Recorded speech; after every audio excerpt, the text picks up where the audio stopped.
What's good, y'all? I'm Jessamine Stanley. And I'm Ashton. In summer 2021, we sold our stuff and started living full-time in our Coleman Rubicon trailer. We're traveling across the U.S. to get to know ourselves, each other, and the beautiful, complicated, messy country that bore us. Hit that subscribe and like button to join us as we find out what it really means to find our way home.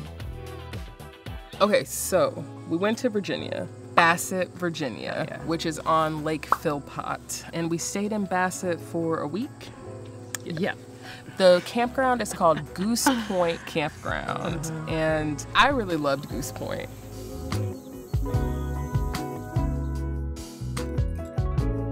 We wanted to visit a natural body of water in each state.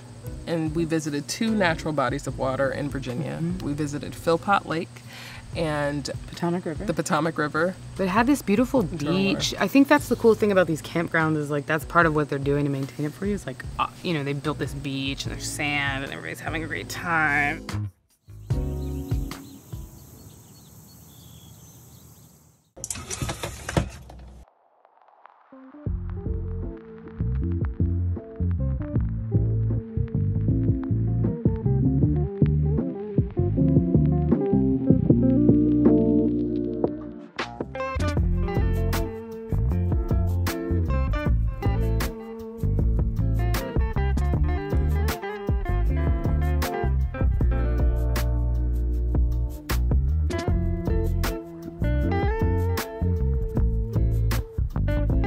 We just had a very interesting experience where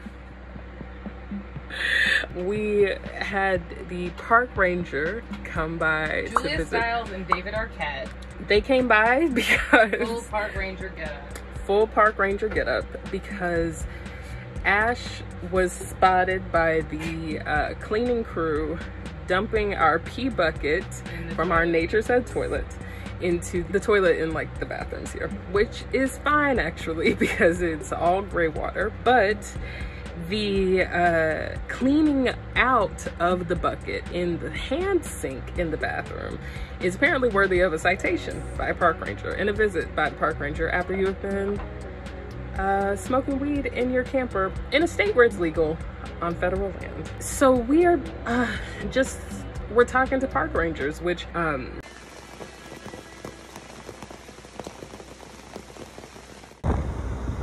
what are some things that you learned while you were in Bassett, Virginia?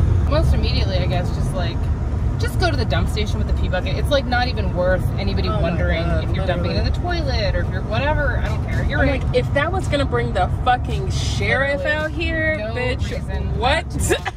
March that ass down. I will walk a good couple miles to not see the sheriff. Not a tree PD, not a tree Wrong 50. answer, because I don't know if we follow up on this, but after tree PD friend. bounced, they had called the sheriff or the state trooper, one of the above, and he had to be told, Patrick, your services are not needed here. These are just 2 fat dykes. It's just 2 fat dykes. They didn't know about the pee. The folks who clean the bathrooms were like, this bitch was putting raw sewage in the sink, and I was like, I was not doing that.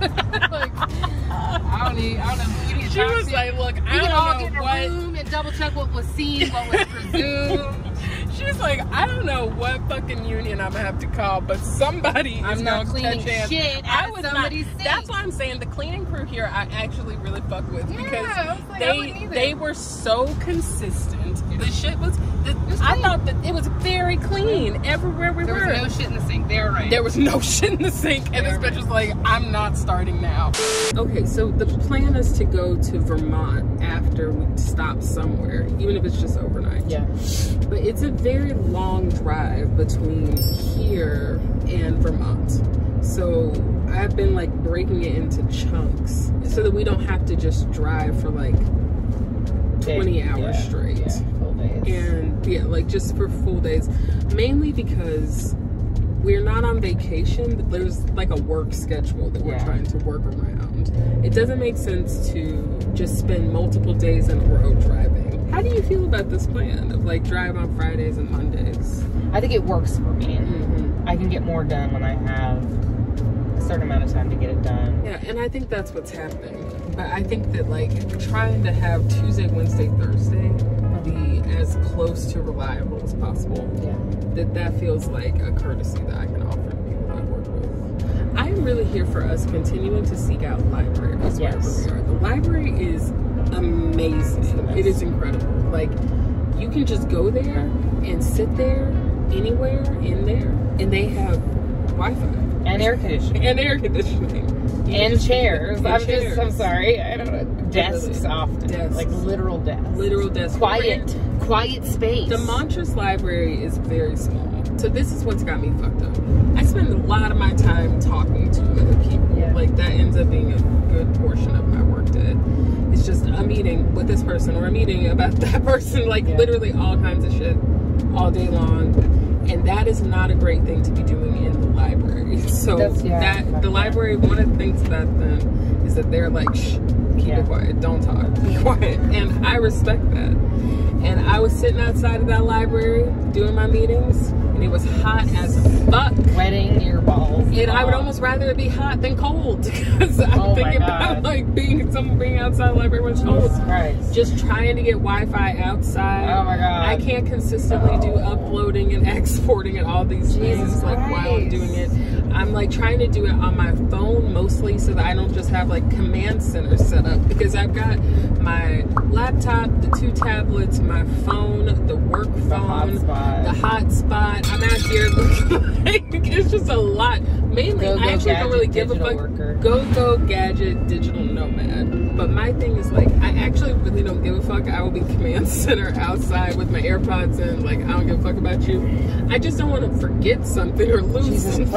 I don't want to leave anything somewhere accidentally. So that's one of my issues, and that's why I'll be like, I would rather just take my calls, do a day of work at the picnic table at the campsite, because I can find a spot where I've got cell service enough to be on the phone, so that I'm like, bitch, y'all know what I look like. Literally get on Instagram and see what I look like. There's no reason that any of you needs to look at me during a meeting.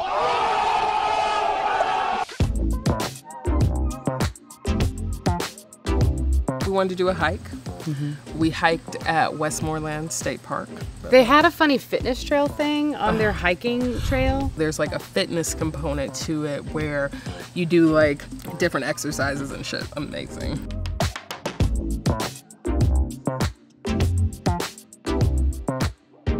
So the coffee shop that we went to in Virginia is called Lamplighter. I loved being there so much. I loved taking you there. While we were in Richmond, we also went to the Virginia Museum of Fine Arts, which is, I don't know if it's intentionally like a black museum, but it is a very black museum. There are a lot of black artists that are profiled and featured in VMFA. It's magnificent. We have a hotel reservation here in Richmond until this coming Friday. And then from there, we want to move on to Vermont. All right, so I just want to show you the GPS trip planner that we're using. It's called RV Trip Wizard, and it is one of the tools that comes with the RV Life app. I have already started the trip that we are going to do, but just for the sake of this, I just want to show you like what it looks like and what goes into plotting out this kind of trip, because it's not as simple as just putting the shit into your Google Maps or your Apple Maps or whatever, because all of those GPSs are programmed for cars. Just the way that it's tailored to RV driving has been helpful for me so far. Yeah, totally. So a new trip, let's just name it Going on a Trip. Going upon a trip. Do you know what day you're leaving? It's the important thing. We do. We are leaving on August 20th. 2021. You put in your starting location. And one of the things about this is that you have to do this part on the website. I'm looking forward to when they have that integrated into the app. You can put in any kind of notes and shit you want to put in there. Trip status, ours is active. They send you a pre-departure email with information about your trip, which I thought was dope last time. So yes, we do gonna do that. RV info, we have our specific RV logged in here, but it puts that information in, or you can put it in manually.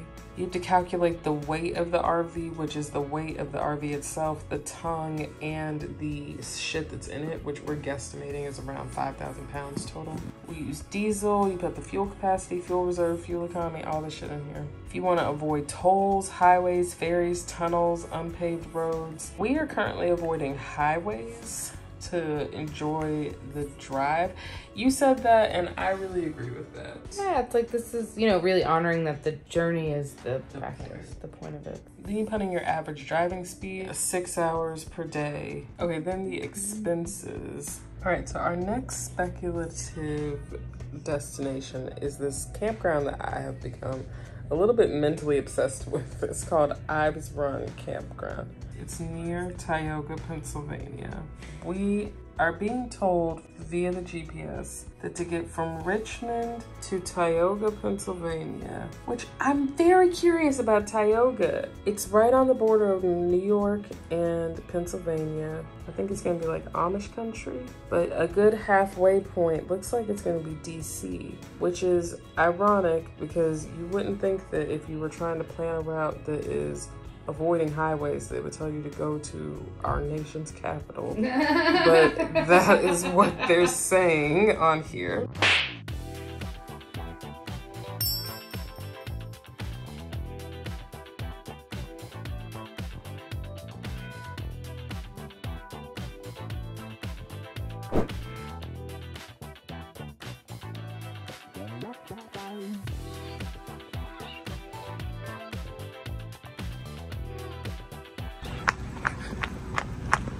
Wait for me!